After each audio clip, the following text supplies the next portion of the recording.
The women do a lot for this world, for society. You know, a woman brings us in the world.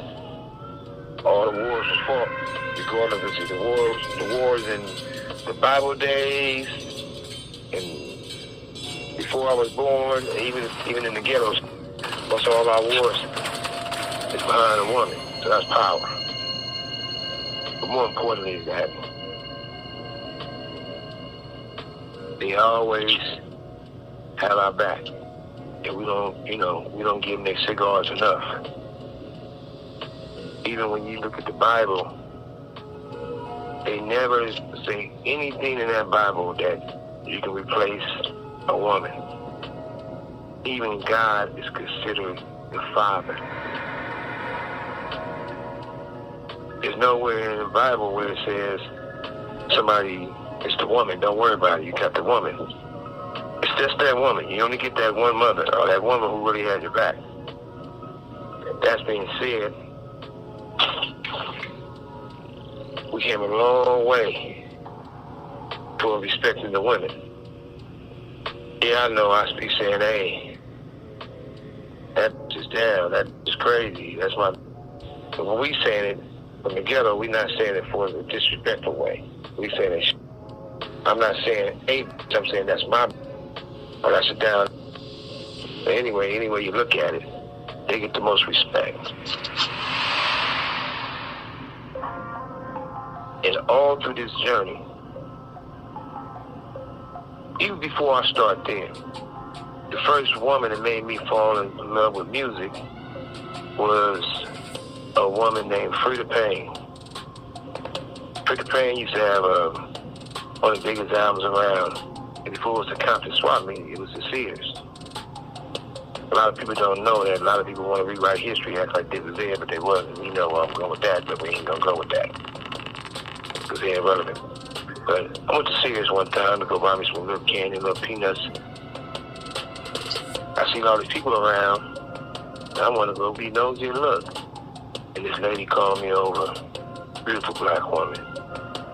And she talking to me, come here, little boy. She talking to me, said, you want an album? Yeah, I want an album. I'm thinking about taking this one home and trade it for some candy or something to my pops and my uncles now, right? She asked my name, but she signs it.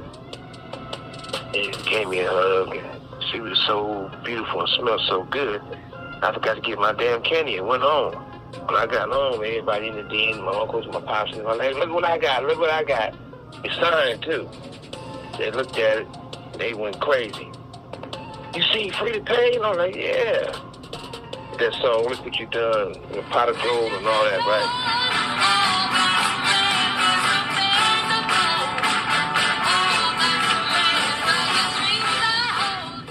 And the way they reacted made me want to say, hey, I can put this business. I didn't call it a business, I'm still young, but I can put this, you know? The second one was, well, damn, I got to go now 3. But the second one was Denise Williams. She came to perform at our school and shut the school down. And you definitely can't forget Tina Marie. Tina Marie was probably the most talented gangsters in the world. Sing, talk, and back it up. But nevertheless, Left Eye, Lisa, Nina, all the same person. She was a rebel. She fought what she wanted. She wasn't scared of shit. I ain't never been around a woman who was so gangster and was so full of life and was smart as a mother, you know. They don't praise her enough on the simple fact that she didn't get shot when she died, which is crazy. But back to Lisa, I remember when she first called me and we started talking. I remember she's so gangster about her. I was in my high ride, maybe one day. She showed up the next day on her own. When she showed up on her own, I was like, hey, we got her down there, send her up. I set her up. She comes to the door, give me a hug, we talking, they call me back. They said, bring all this stuff up.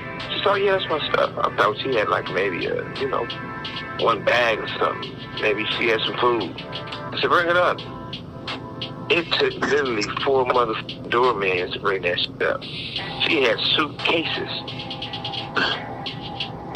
She just moved in. I'm like, damn, where was this coming from, right? So, she was the only one, allegedly, according to her, who wasn't L.A. Reid. Chili and T-Boz was. They was fighting over L.A. Reid. They feel like she wasn't with that shit. She don't like soft. I ain't saying L.A. soft, but that's what she said. Now, I remember her really getting into it, checking the other 2 members of the crew. I remember them being jealous of her. I remember Chili mad because Lisa slept with Dallas Austin and they in the group together. But Lisa's response was, oh, but you know, you got herpes, so I made sure you put on rubber, so we all good. But nevertheless, she did some of the most incredible music that you can imagine. I'm talking about the people never heard. So definitely give her cigars. And the same thing with Whitney Houston. We talked about this before, but Whitney is a one of a kind that you would never ever find Whitney again. She in heaven, but there's never another Whitney. And when it really came down to it, Whitney was as ghetto, gangster, wild as possible. When Bobby Brown got kidnapped, and he owed some people some money for doing the drugs, he called Whitney. Whitney showed up with $450,000 cash by herself to trade that money to get Bobby Brown back. I mean, to do that. I remember we was on a plane coming from New York, and Chili was coming back to L.A. with me from New York. So we sitting there. When he come, Chili? She like, hey, sit in front of Chili. Should. If you gonna be in this, be careful. She got herpes. And Chili, if you gonna be riding around with this mother out there, you better have a vest, because you might get in a shootout or a drive-by. And just start laughing, right? I'm like, damn, that's gangster. I remember when we was at the Soul Train, one of those awards, and Pac was there. And she was telling Bobby, go take pictures of him. I want a lot of pictures of him. She know Bobby probably couldn't handle the fact that Whitney would have been taking pictures of Pac. So she said, this mother take the pictures of Pac. Because she was kept telling Pac how handsome he looked, how good he looked, and so on and so on. That's gangster. Now, you know, I'm not going to say to mention another person's name. There was a young man who had met Whitney before Whitney passed away. He was in that room and Whitney was complaining. I got this little room.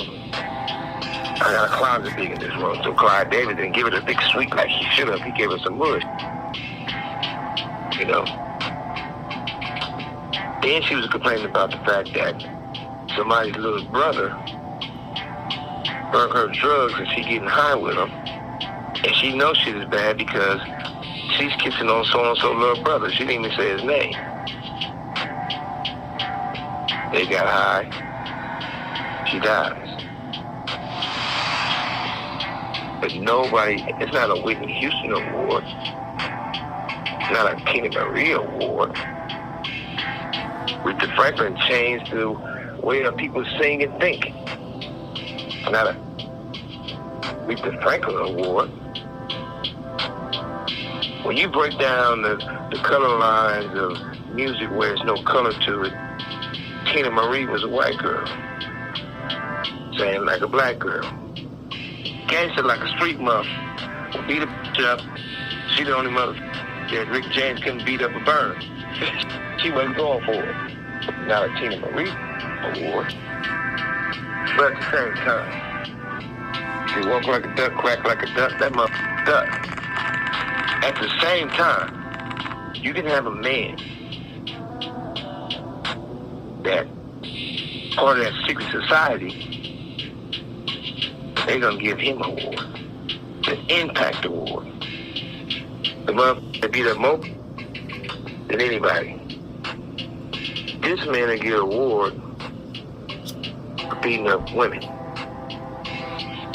Chris Brown is stripped from his crown. And not saying it was right by him and Rihanna got into it and they had a fight or he beat her up. I'm not saying that. But what I'm saying is this.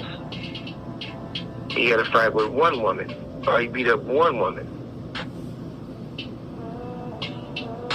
And they still casting stones at him. They don't give him his cigar. They don't let him come perform. They don't let him pretty much win awards.